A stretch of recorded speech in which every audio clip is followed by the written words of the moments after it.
नमस्कार दोस्तों, आज है 9 सितंबर और स्पेशल करंट अफेयर्स में फ्रेंड्स आपका स्वागत है। आज का हमारा पहला क्वेश्चन है, merchandise exports from India scheme की शुरुआत कब हुई थी? When did the merchandise export from India scheme begin? तो MEIS को विदेशी व्यापार नीति 2015-20 के तहत 1 अप्रैल 2015 को शुरू किया गया था। MEIS was launched on 1st April 2015 under the Foreign Trade Policy 2015 to 20।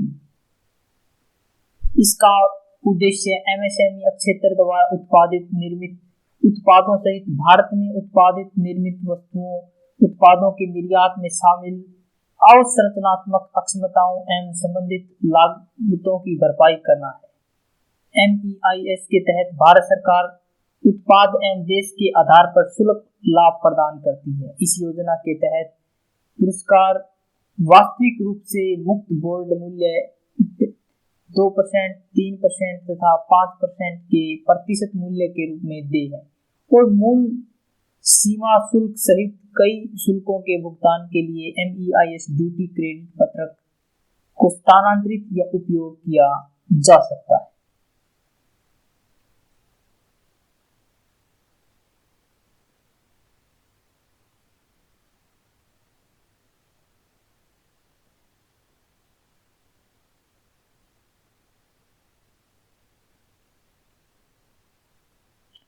Federation of Indian export organization क्या है? What is federation of Indian export organization? तो यह वैश्विक बाजार के उद्यम क्षेत्र में भारतीय उद्यमियों की भावना का प्रतिनिधित्व करता है। इसकी स्थापना 1965 में हुई थी। It represents the spirit of Indian entrepreneurs in the enterprise sector of the global market. It was established in the year 1965। यह भारत में निर्यात संवर्धन परिषदों, सामुदायिक बोर्डों एवं विकास प्राधिकरणों का एक सर्वोच्च निकाय है। यह भारत के अंतर्राष्ट्रीय व्यापारिक समुदाय तथा केंद्र एवं राज्य सरकारों, वित्तीय संस्थानों, बंदरगाहों, रेलवे एवं सभी निर्यात व्यापार सुविधाओं में लगे हुए समुदायों के बीच महत्वपूर्ण इंटरफेस प्रदान करता है। US India strategic partnership forum कब बनाया गया था? When was the US India strategic partnership forum formed? तो एक गैर लाभकारी संगठन है जिसकी स्थापना 2017 में की गई थी। It is a non profit organization founded in the year 2017। इस संगठन का मुख्य उद्देश्य संयुक्त राज्य अमेरिका और भारत के मध्य द्विपक्षीय एवं रणनीतिक साझेदारी को मजबूत करना है। इस संगठन का मुख्य लक्ष्य नीतिगत तरीके से दोनों देशों के बीच आर्थिक एवं वाणिज्यिक संबंधों को मजबूत करना, जो आर्थिक विकास, उद्यमशीलता, रोजगार सृजन एवं नवाचार को बढ़ावा देने के साथ साथ एक अधिक समावेशी समाज बनाने के लिए प्रेरित करेगा। इसके अतिरिक्त व्यापारिक एवं आपसी सहयोग को बढ़ावा देना एवं सार्थक अवसर उत्पन्न करने में सक्षम बनाना, जिससे नागरिकों के विकास को सकारात्मक रूप से बदला जा सके। 31 अगस्त 2020 से शुरू हुए इस 5 दिवसीय सम्मेलन की थीम संयुक्त राज्य अमेरिका भारत के सामने मौजूद नई चुनौतियां हैं।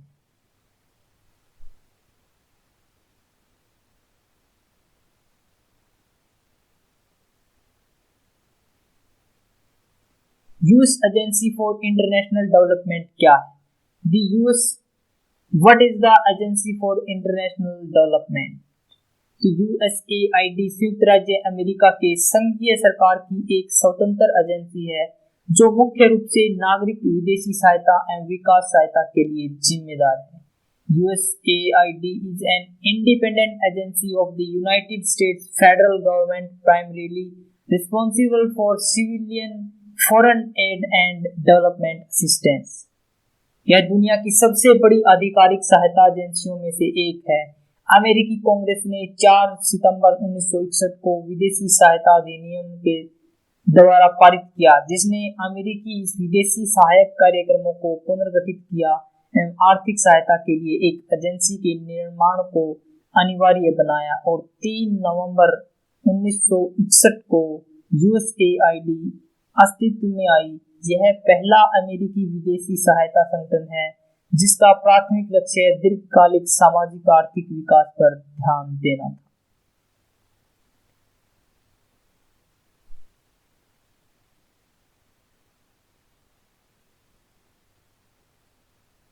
गंगा डॉल्फिन क्या होती? What is Ganga dolphin? Ganga नदी जल प्रणाली जलीय जीवन की एक विशाल विविधता का घर है जिसमें गंगा डॉल्फिन भी शामिल है। इसका वैज्ञानिक नाम प्लेटनिस्टा गैंगेटिका है। गंगा डॉल्फिन विश्व भर की नदियों में पाई जाने वाली डॉल्फिन की 5 प्रजातियों में से एक है।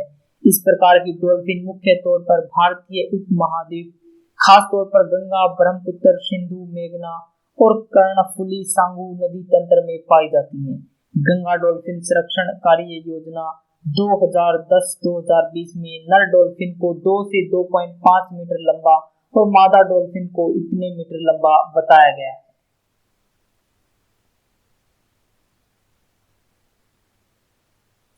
फ्रेंड्स, अगर आपको किसी भी एग्जाम के लिए करंट अफेयर प्रिपेयर करनी है तो आप यहां से कर सकते हैं।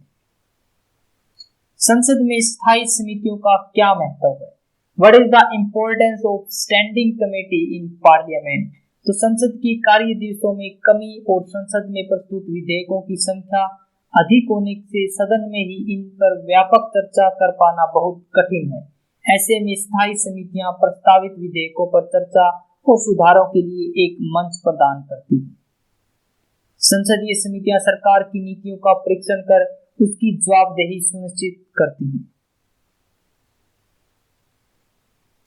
संसदीय समितियां कितने प्रकार की होती हैं? What are the types of parliamentary committees? तो भारत में आमतौर पर 2 प्रकार की संसदीय समितियां होती हैं, स्थायी समिति, तदर्थ समिति यानी कि एडहॉक कमेटी।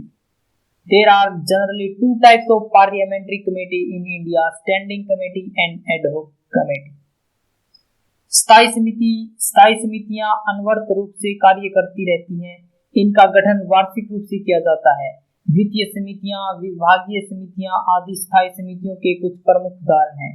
तदर्थ समिति यानी कि एड हॉक समिति, तदर्थ या अस्थायी समितियों का गठन किसी विशेष उद्देश्य के लिए किया जाता है। उद्देश्य की पूर्ति हो जाने के पश्चात संबंधित अस्थायी समिति को भी समाप्त कर दिया जाता है। अस्थायी समितियों को 2 श्रेणियों में विभाजित किया जा सकता है: जांच समितियां या सलाहकार समितियां। स्थायी समिति का कार्यकाल कितना होता है? What is the office of the standing committee?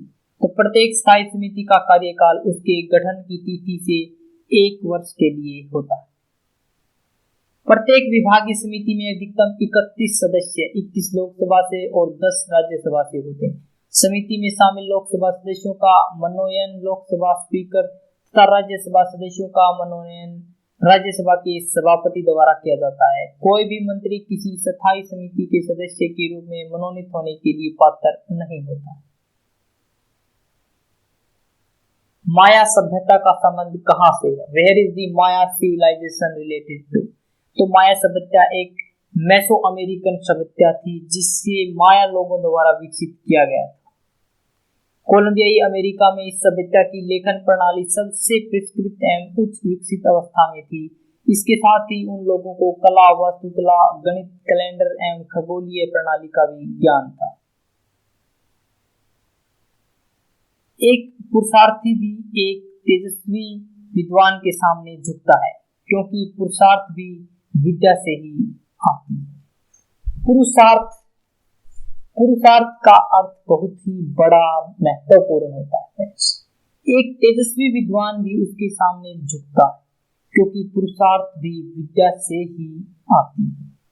Friends, अगर आपको वीडियो अच्छी लगी तो इसे लाइक करें, शेयर करें और हमारे चैनल को सब्सक्राइब करें ताकि आपको नोटिफिकेशन मिलता रहे। फ्रेंड्स, आज के लिए इतना ही। Thanks for watching.